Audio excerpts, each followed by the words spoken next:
In today's video, I'm going to teach you how to move elements on Webflow in 2025. Webflow is a powerful visual website builder that allows you to design, build, and launch responsive websites visually. Let's dive in and take it step by step, ensuring you have a smooth experience moving elements around your project. First things first, open your favorite web browser and head over to Webflow's official website. Once you're on the home page, you'll want to locate and click on the Login button. This button typically sits at the top right corner of your screen, making it easily accessible. Log in with your credentials, and this will bring you to your main Webflow dashboard.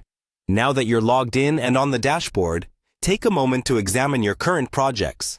You'll want to click on a project that you wish to work on, which will open up the Webflow Designer interface. It's a canvas that comes with an array of design tools, helping you create and manage the elements on your web page. In the Designer view, you'll see a variety of elements laid out on your web page. To start moving elements, your first task is to select an element that you want to move. Simply click on a specific element, and you'll notice it gets highlighted. This selection ensures that you're working on the right component of your design. Once you've selected an element, direct your attention to the right side of the screen, where you'll find the Style panel.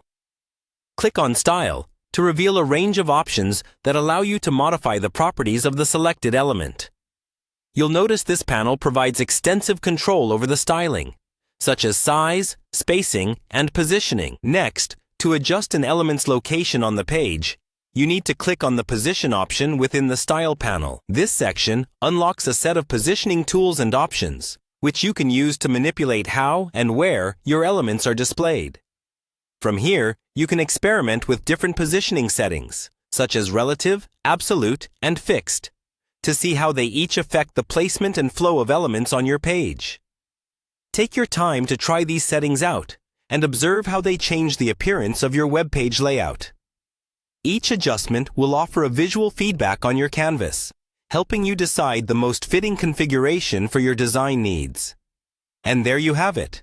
You've learned how to move elements around your Webflow project, allowing you to create dynamic and customized web pages. Practice these steps frequently, as familiarity with Webflow's tools will only enhance your design capabilities. Thanks for joining me today, and happy designing on Webflow.